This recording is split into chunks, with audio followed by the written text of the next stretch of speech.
This is 2,000 years old, my father reminded me as he placed the small silver disc into the palm of my hand. It was still gleaming, cool to the touch, no bigger than a penny. My young mind could not possibly, and will always struggle to, comprehend such an expanse of time.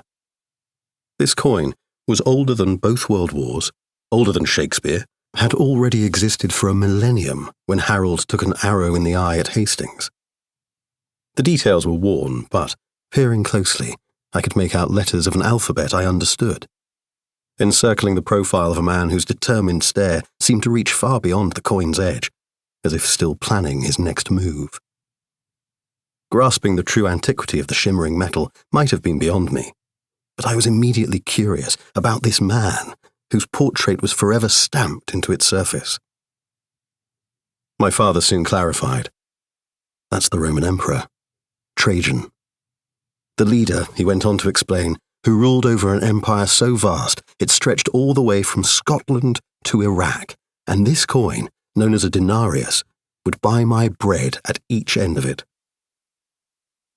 I had to wonder, looking down at the stern face of an emperor of Rome, how he rose to become the most powerful man in the ancient world. Just as he lay in my hand, the fate of millions once lay in his. What might it have been like to meet him? And what would he make of our distant century, to know that children and their fathers were still gazing at his coins, speaking his name, and recounting his deeds after 2 millennia? The more I thought about the adventure that shining denarius must have taken through time, the more it seemed to tingle with electricity in my palm. Let's call that the first coin in your collection, my father said. A few decades and countless Roman coins later, it is safe to say that from that moment my imagination was captured. These were, after all, handheld windows into a world inhabited by the most colourful and entertaining characters, who wielded the power of gods while falling victim to the most human weaknesses. A world with no comforting distinctions between hero and villain, where triumph was balanced always by tragedy. And the best part was that this was no fanciful work of fiction. This rise and fall was a true life epic, with many of its most dramatic scenes playing out before you in precious metal. Perhaps more than any other artifact, coins offer us a tangible and immediate connection to our ancient past. Their invention in the 7th century BC represents a crucial spark in humanity's intellectual awakening. It has rightly been observed that wherever man began to think, money began to live. They have been our close physical companions ever since, coveted and carried always about our bodies, designed to sit in our palms, to be passed between the hands of strangers and friends, a focus of human contact through much of recorded history. The relationship would soon become a sacred one. To this day we still throw them in pools of water and make a hopeful wish, place them in the foundations of new buildings, carry them as good luck charms, hide them in food, and give them as gifts.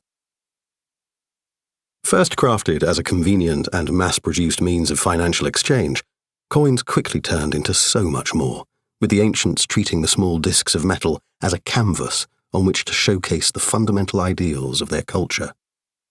While the Greeks pushed the medium to its artistic limits, attaining levels of beauty and sophistication arguably never seen before or since, the Romans appreciated the practical power of coinage to disseminate their own civilizational brand.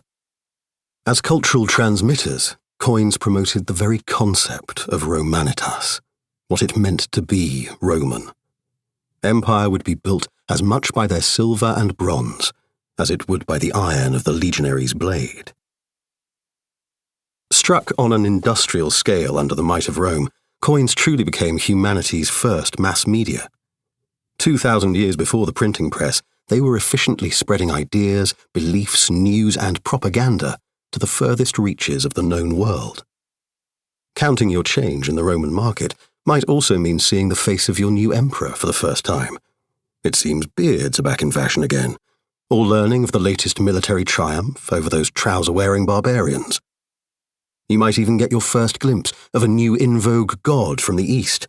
If Mars or Venus have yet to answer your prayers, why not try a sacrifice to them instead?